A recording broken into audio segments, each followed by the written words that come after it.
وَإِذْ قُلْنَا لِلْمَلَائِكَةِ اسْجُدُوا لِآدَمَ، آپ کو پتہ ہے سورہ بنی اسرائیل میں اللہ تعالیٰ کے احکامات بھی چل رہے ہیں، مشرکین کے بیہودہ مطالبے بھی چل رہے ہیں، اور ان کے جوابات بھی پھر صحابہ کرام کو اور نبی صلی اللہ علیہ وسلم کو حسن اخلاق کی ترغیب دی جا رہی ہے، اور ان کے بیہودہ مطالبے کے معجزے کیوں نہیں آتے ان کے جوابات بھی، اس کے ساتھ ساتھ پھر اللہ دلائل بھی دیتے رہتے ہیں۔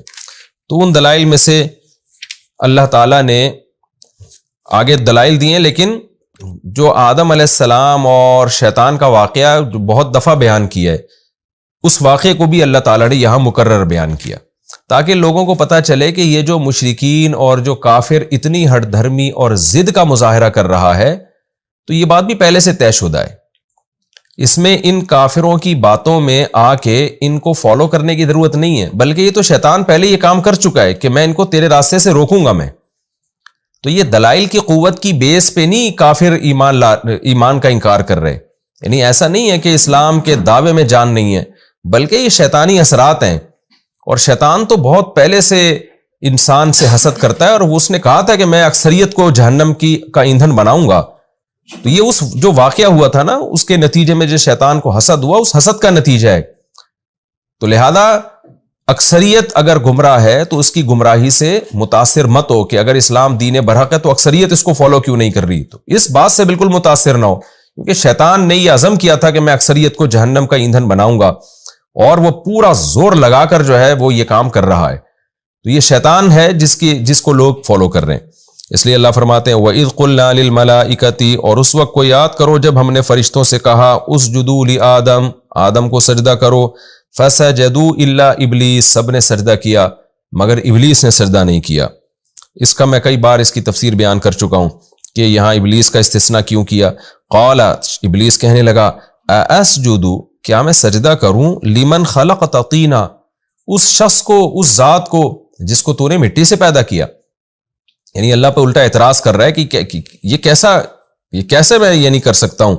قال ارأیت، پھر شیطان کہنے لگا اے اللہ تو بتا، ھذا الذی کرمت علی، یہ وہ ذات ہے جس کو تو نے مجھ پر فضیلت دی ہے، جس کو تو نے مجھ پر عزت دی ہے۔ یعنی توہین کر رہا ہے اللہ کے حکم کی کہ یہ اس میں کیا چیز ہے، سڑے ہوئے گارے سے تو نے اس کو پیدا کیا تو میں کیسے اس کو سجدہ کر سکتا ہوں۔ اور پھر حسد کی آگ میں جل کے کہنے لگا لئن اخرتنی الی یوم القیامہ، اگر تو نے قیامت تک کے لیے مجھے مہلت دے دی، حیات اور زندگی دے دی، لأحتنکن ذریتہ الا قلیلا، چند لوگوں کے سوا میں پوری کی پوری اس کی ذریت کو اپنے کنٹرول میں لے لوں گا۔ یعنی کنٹرول میں لے کے کیا کروں گا، پھر اپنی مرضی سے میں ان کو گمراہی کے راستے میں ڈالوں گا، ایسا کنٹرول میرا ان کے اوپر ہو جائے گا۔ یہ شیطان کو پتہ کیسے چلا کہ چند لوگوں کو کے علاوہ سب کو کنٹرول میں لوں گا؟ تو ظاہر ہے اس کو آدم علیہ السلام کی صفات دیکھ کے اندازہ ہو گیا ہوگا، یا اس کو پتہ ہوگا اللہ تعالیٰ نے آدم علیہ السلام کو میں جو خاصیتیں رکھی ہیں، یا اللہ نے اس کو بتا دیا ہوگا جیسے کہ دوسرے مقام پر آتا ہے۔ تو قرآن ظاہر ہے ہر جگہ ہر چیز کی ڈیٹیل بیان نہیں کرتا، لیکن بہرحال شیطان کو یہ بات معلوم تھی کہ سب کو میں گمراہ نہیں کر سکوں گا۔ قال اذهب، اللہ نے فرمایا جا، یہاں جا کا مطلب کیا ہے کہ میں تجھے اور آدم کی اولاد کو چھوڑ رہا ہوں اپنے حال پہ۔ یہاں جانے کا مطلب یہ نہیں ہے کہ تو کہیں سے آیا ہے تو اب وہیں جا، یہ عام محاوروں میں بھی یہ جملہ استعمال ہوتا ہے کہ جاؤ بھائی جو کرنا ہے کرو تم۔ فمن تبعک منہم، لیکن میں بھی تجھے بتا دوں، اللہ نے کہا جو بھی تیری اتباع کریں گے، فإن جہنم جزاؤکم جزاء موفورا، تو بے شک تم سب کا بدلہ جہنم ہے، اور پورا پورا بدلہ ہے وہ۔ کیا مطلب؟ تیرا بھی پھر بدلہ جہنم کی آگ ہی ہے، تجھے بھی نہیں چھوڑوں گا میں، اور جو تیری باتوں میں آئیں گے ان کو بھی نہیں چھوڑوں گا میں، تو تم سب کے لیے ایک جیسی وعید ہے۔ وَاسْتَفْزِزْ مَنِ اسْتَطَعْتَ مِنْهُمْ بِصَوْتِكَ، اور تو اب کیا کر، پورا زور لگا دے آدم کی اولاد کو گمراہ کرنے کا۔ اب یہ مقابلہ ہے تیرے اور آدم کی اولاد کے درمیان، کہ جو میری مان کے چلیں گے، یعنی میرا اور گویا تیرا مقابلہ ہے، جو مجھ پہ توکل کریں گے ان کی میں مدد کروں گا، اور جو تیری مان کے چلیں گے وہ جہنم میں جائیں گے۔ لہذا اب یہ کھلا مقابلہ ہے، میں بھی پیغمبروں کو بھیجوں گا، میں بھی پیغمبروں کے وارثوں کے ذریعے ہدایت کو دنیا میں پھیلاؤں گا، اور لوگ میری احکامات پہ قربانیاں دیں گے، لڑیں گے، خون بہائیں گے، اپنا اللہ کی راہ میں یعنی قربانیاں دیں گے، خون بہے گا ان کا، اور جیسے کہ جہاد میں ہوتا رہا ہے، قتل بھی کرتے ہیں اور قتل ہوتے بھی ہیں، تو خون بہائیں گے بھی اور اپنا بھی خون بہائیں گے۔ تو دونوں طرف جیسے جہاد میں ہمیشہ سے ہوتا رہا ہے اللہ کے لیے لڑنے والوں کا جو طریقہ رہا ہے، صحابہ کرام نے جیسے بڑی بڑی قربانیاں دی، تو اور تیرے فالوورز بھی تیری باتوں میں آئیں گے، وہ دلائل کی دنیا کو ایک طرف رکھیں گے، خواہشات کی اتباع کریں گے. تو جب مقابلہ ہوتا ہے تو پھر ایسے ہی ہوتا ہے نا. تو اللہ نے بھی کہا وَاسْتَفْزِزْ مَنِ اسْتَطَعْتَ مِنْهُمْ، ان میں سے جس پر بھی تیرا بس چلے تو ان کے قدم کو اکھاڑ. اور اللہ نے کہا کیسے اکھاڑے؟ بِصَوْتِكَ، اپنی آواز کے ذریعے. آواز کا مطلب کیا ہے؟ دعوت. جب آپ کسی کو بلاتے ہیں نا تو آواز دیتے ہیں. تو عام طور پہ جب بھی کسی کو بلایا جاتا ہے اپنی طرف تو آواز دے کے بلایا جاتا ہے. تو مراد آواز نہیں ہے کیونکہ شیطان آوازیں نکالتا ہو، مراد دعوت ہے. اس دعوت کو صوت سے تعبیر کیا گیا ہے. صوت کہتے ہیں بے معنی آواز کو. اس کی انگلش میں مثال ملتی ہے نا، ایک ہے وائس اور ایک ہے ساؤنڈ. ساؤنڈ کسے کہتے ہیں؟ جس کا کوئی مطلب ہی نہ ہو. اور انسانوں کی جو بات ہوتی ہے اس کو وائس کہا جاتا ہے. تو اللہ میاں نے اس کی آواز کو ساؤنڈ سے تعبیر کیا ہے، یعنی اس کی توہین کے لیے کہ تیری دعوت جو ہے نا وہ کوئی مزیدار نہیں ہوگی، اس کا کوئی مطلب نہیں ہوگا. لیکن بے وقوف اور احمق لوگ اس بے مطلب آواز پر لبیک کہیں گے کیونکہ اس میں ان کو خواہشات پوری ہوتی نظر آئیں گی. اور قرآن کی جو آواز ہوگی وہ باقاعدہ آواز ہوگی، بامعنی، اس کا مفہوم واضح ہوگا، دو دو چار کی طرح. لیکن اس دعوت پہ لوگ لبیک نہیں کر رہے ہوں گے. تو اس لیے اللہ نے کہا تیری جو بے معنی آوازیں ہیں نا تو نکال کے لوگوں کو اس کی طرف بلا. اس آیت کی تفسیر میں علماء کرام نے موسیقی کو بھی شامل کی ہے کہ موسیقی کی دھنیں اور سریں جو اللہ سے لوگوں کو غافل کرتی ہیں وہ بھی اس میں داخل ہیں، کیونکہ وہ بھی ایک آواز ہے جو صرف آپ اس کے تانے بانے ملا کے اس پہ ناچنا شروع کر دیتے ہیں، انجوائے کرتے ہیں، اور اللہ اس کے رسول کو اور اس کے احکامات کو آپ بھول جاتے ہیں اور عیاشی کی طرف جانے لگتے ہیں. حالانکہ اللہ اس کے رسول کی دعوت میں جان ہوتی ہے، وہ دلائل پر مبنی دعوت ہوتی ہے. وہ بتا رہے ہوتے ہیں کہ اس کو تم فالو کرو گے تو یہ جزا ملے گی، اور اس کی مخالفت کرو گے تو یہ سزا ملے گی، اور اس کو اللہ تعالیٰ براہین سے اور دلائل سے ثابت کرتے ہیں. لیکن جو گانے اور موسیقی سننے کے عادی لوگ ہیں وہ صرف آوازوں کو دیکھ کر اس کے سروں سے متاثر ہو رہے ہوتے ہیں اور اس کے سروں کے پیچھے بھاگ کے قرآن کی دعوت کو چھوڑ دیتے ہیں. تو اس لیے اللہ نے فرمایا کہ تو اپنی آواز کے ذریعے جس طرح سے چاہے لوگوں کے قدم کو اکھاڑ، وَأَجْلِبْ عَلَيْهِمْ بِخَيْلِكَ وَرَجِلِكَ، اور پورا زور لگا دے، یعنی اپنے لاہو لشکر، اپنے گھڑ سوار اور پیادہ پا سپاہیوں کو کھینچ کے لیا انسانوں کے مقابلے میں. یہ کنایا ہے، یہ یعنی ایک محاورہ ہے کہ ہم کہتے ہیں نا اپنا لاہو لشکر لا کے تو یہ کام کر لے، اکیلا نہیں کر. تو اللہ نے بھی شیطان کو گویا قیامت تک کھلی مہلت دے دی کہ تو پورا زور لگا دے، جس طریقے سے گمراہ کر سکتا ہے لوگوں کے دلوں میں وسوسے ڈال کے اور دنیا کو مزین کر کے اور کس مختلف طریقوں سے. وَشَارِكْهُمْ فِي الْأَمْوَالِ وَالْأَوْلَادِ، اور ان کے مالوں اور اولاد میں بھی شریک ہو جا. کیا مطلب؟ مال میں شرکت کیا ہے کہ مال جو اللہ کے قرب کا ذریعہ تھا، جس کو جتنی زیادہ نعمتیں ملیں اس کو تو چاہیے نا کہ اللہ کا اتنا شکر ادا کرے، بھائی اللہ نے مجھے مال دیا تو مال میں بھی شرکت کر لے. کیا مطلب؟ ان کا مال ان کو گمراہ کرنے کا ذریعہ بنا دے. اور اولاد میں بھی شرکت کر. اولاد ملنے سے ہونا تو یہ چاہیے تھا کہ اللہ کی نعمت ہے تو ہم اور اللہ کا شکر ادا کریں، لیکن اولاد میں بھی تو اپنا حصہ ڈال دے. کیا مطلب؟ یہ اولاد بھی گمراہ کرنے کا ذریعہ بن جائے. کتنے لوگ اپنی اولاد کی وجہ سے سیدھے راستے سے ہٹ جاتے ہیں. وَعِدْهُمْ، اور ان سے وعدے بھی کر. کیا مطلب؟ برائی کے راستے پہ ڈال کے نا لمبی لمبی امیدیں دلا ان کو، وعدے کر کہ تم یہ گناہ کرو گے تو یہ فائدہ ہوگا، اس سے ڈپریشن ختم ہوگی. آپ دیکھ لیں ہر گناہ کے پیچھے یہی ہوتا ہے کہ انسان اس کو غلط قسم کے تانے بانے ملا کے نا اس گناہ میں پڑ رہا ہوتا ہے. اور نشہ کرنے والے وہ سمجھتے ہیں اس سے ہماری اسٹریس ختم ہو جائے گی، زنا کرنے والے سمجھتے ہیں کہ ہم ایک ڈپریشن ختم ہو جائے گی، اور عیاشی ہم کریں گے تو پھر یہ ہوگا وغیرہ وغیرہ. اب اس کی میں ڈیٹیل میں نہیں جاتا. تو اللہ نے فرمایا ان سے وعدے بھی کر تو، یعنی اللہ گویا اس کو، یہ تحدید کہلاتا ہے یہ عمل. اس کا مطلب یہ نہیں کہ اللہ اس کو پرمیشن دے رہے ہیں، بلکہ اس کا مطلب یہ ہے کہ اللہ اس کو کہہ رہے ہیں کہ تو نے جو اجازت مانگی ہے نا کہ میں ان کو گمراہ کرتا ہوں تو ہر طریقہ استعمال کر لے. باقی اس پہ ایک شیطان کو سزا ملے گی کہ تو نے ان طریقوں کو استعمال کیوں کیا. اس کی مثال ہے جیسے کوئی آپ کو دھمکی دے رہا ہو نا کہ میں تجھے قتل کر دوں گا، تو آپ کہتے ہیں بھائی تو جو کر سکتا ہے کر لے. تو یہ پرمیشن نہیں ہوتی کہ میری طرف سے اجازت ہے. مطلب یہ کہ میں تجھ سے ڈرنے والا نہیں ہوں، اگر مقابلہ ہے تو پھر کر کے دیکھ، صحیح طرح سے کر. تو شیطان نے بھی جب کہا اللہ تعالیٰ کو کہ میں یہ کروں گا تو اللہ نے کہا کہ ٹھیک ہے پھر میرا تیرا مقابلہ ہے، تو نے جو کرنا ہے وہ تو کر کے دکھا. لیکن آگے اللہ نے کیا فرمایا کہ دو باتیں فرمائی. وما یعدہم الشیطان الا غرورا، اللہ نے ہمیں تنبیہ کر دی کہ دیکھو شیطان تم سے جو بھی وعدے کرے گا دھوکے پر مبنی ہوں گے. وہ بڑے سنہری باغ تمہیں دکھائے گا کہ ویژن ہے. جیسے آج کل جو مذہب کو نہیں مانتے نا موٹیویشنل اسپیکر، وہ جس طرح کے فضول دعوے کر رہے ہوتے ہیں، پھر یہ ہو جائے گا، پھر یہ ہو جائے گا، اور حالانکہ ان کی دعوت میں خدا کا کوئی تذکرہ ہی نہیں ہوتا اور جنت جہنم کا کوئی تذکرہ ہی نہیں ہوتا، اور بڑے بڑے سنہری باغ دکھائے گا، لیکن وہ باغ دکھاتے ہیں سنہری باغ بڑے بڑے. یعنی جو مذہب کو نہیں مانتے موٹیویشنل اسپیکر، آپ دیکھیں وہ کیسی کیسی باتیں کر رہے ہوتے ہیں، کیسے بڑے بڑے سنہری باغ دکھا رہے ہوتے ہیں. تو اللہ کہتے ہیں کہ یہ سارے جو اللہ کو بھلا کے یا اللہ کی نافرمانی کر کے جتنے بھی وعدے ہیں، جتنے بھی سنہری مستقبل ہیں اور کامیاب مستقبل ہیں، یہ سب شیطان کے وہ دھوکے ہیں، شیطان کے وہ وعدے ہیں جو نرے دھوکوں پر مشتمل ہیں. تو یہ اللہ نے ہمیں بتایا. آگے اللہ تعالیٰ کہتے ہیں میں نے شیطان سے کیا کہا. شیطان نے جب کہا نا کہ میں یہ سب کچھ کروں گا، تو اللہ نے کیا کہا، ان عبادی لیس لک علیہم سلطان، تو پورا زور لگا دے ان کو گمراہ کرنے پر، لیکن میرے جو بندے ہیں تیرا ان پر زور نہیں چلے گا. کیوں نہیں چلے گا؟ وَكَفَى بِرَبِّكَ وَكِيلًا، تیرا رب کارساز ہونے کے لحاظ سے کافی ہے. یعنی جو اللہ پہ اعتماد کریں گے، توکل کریں گے اور یہ عزم کریں گے کہ ہم نے شیطان سے دوستی نہیں کرنی، تو پھر اللہ ان کو بچائے گا.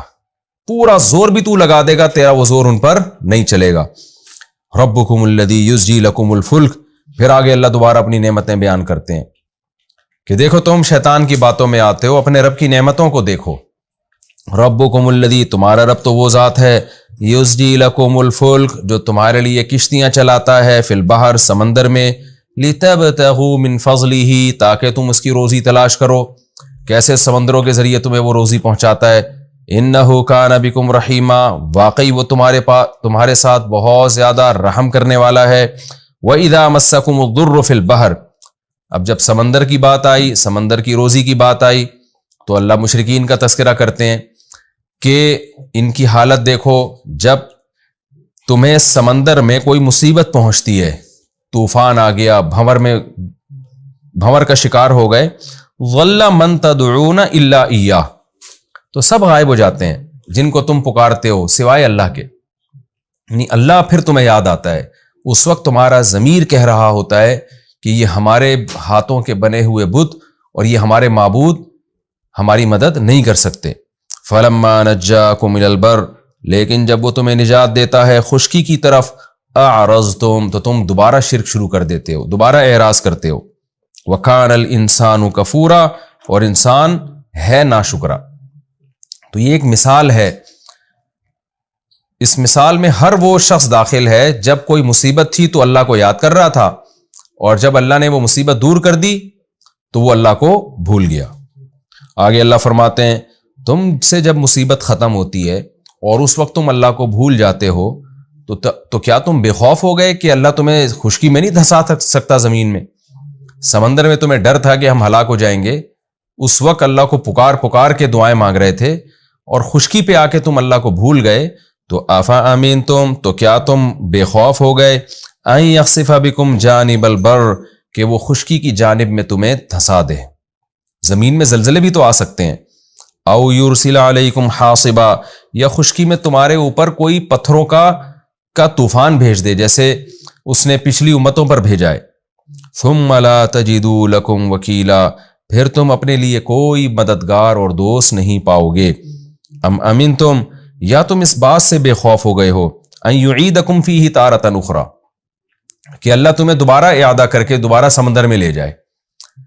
جیسے ہوتا ہے نا کہ ایک آدمی بڑی شدید بیماری تھی، اللہ کو بہت یاد کیا، اللہ سے بڑے وعدے کر لیے اس نے کہ اب میں ایسا کروں گا، میں اچھا بنوں گا، اور جب اللہ نے ٹھیک کر دیا تو دوبارہ بدماشیوں پہ آ گیا. تو اللہ کہہ رہے ہیں کہ تمہیں یہ کیسے یقین ہو گیا کہ دوبارہ یہ بیماری نہیں آ سکتی، دوبارہ وہ مصیبت نہیں آ سکتی؟ تو جب تم سمندر میں تھے اور طوفان کے خوف سے تم اللہ کو پکار رہے تھے، اب جب خشکی میں آ گئے ہو تو کیا اس بات کا امکان ختم ہو گیا کہ دوبارہ سمندر کا کبھی سفر نہیں ہوگا؟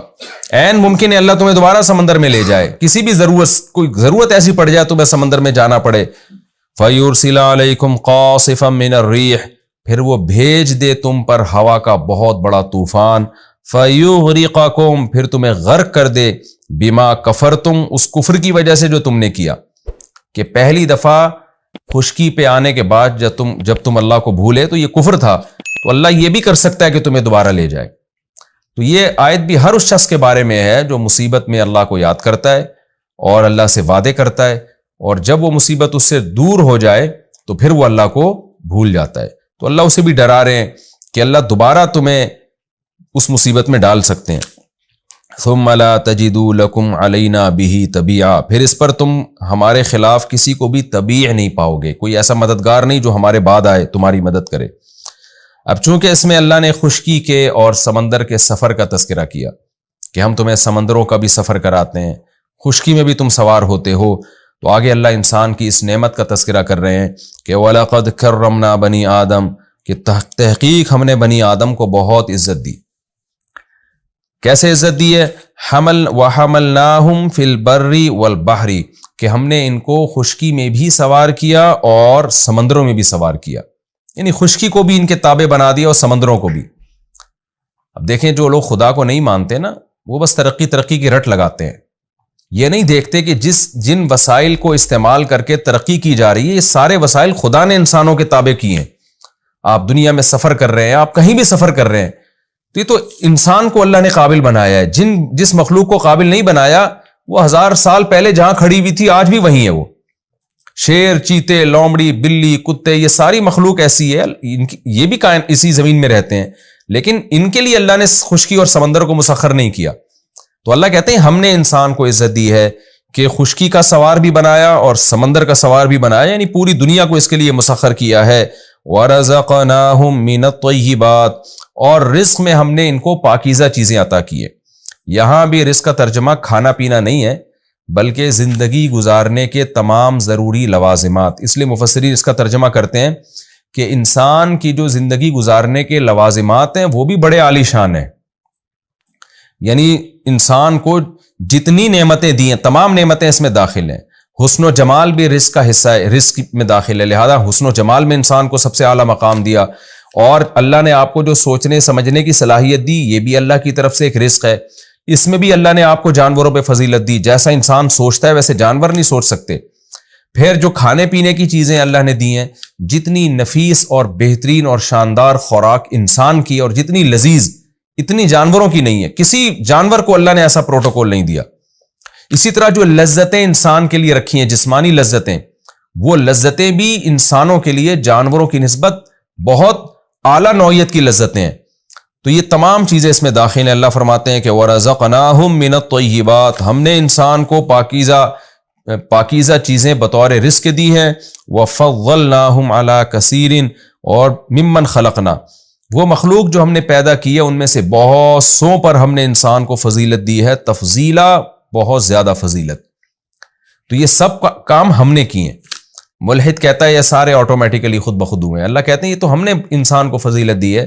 تو پھر انسان کو بھی چاہیے کہ وہ ہمارا شکر ادا کرے، ہماری عبادت بھی کرے، ہماری اطاعت بھی کرے، ہمارے احکام کو فالو بھی کرے، اور ہمارے ساتھ کسی اور کو اس میں شریک نہ کرے۔ یہ ہمارا رکوع نمبر 7 اور 7 یہ الحمدللہ مکمل ہو گیا۔ اس رکوع میں بھی اللہ نے آدم علیہ السلام کا واقعہ بیان کیا اور بتایا کہ جو بدبخت لوگ ہیں، شیطان ان پر مسلط ہے، غلط دلائل دیتا ہے ان کو، اور جھوٹے وعدے کر کے لمبی لمبی امیدیں دلاتا ہے۔ اس کے بعد شیطان کی باتوں میں آ کے وہ بھی جہنم کا ایندھن بنیں گے۔ آپ دیکھ لینا، انسان اپنے حال کو سوچ کے یہ سمجھتا ہے کہ میں ہمیشہ ایسا رہوں گا، یہ بہت بڑا دھوکہ ہے۔ حال کو دیکھ کے کبھی بھی مستقبل کے بارے میں دھوکے میں نہیں آنا چاہیے۔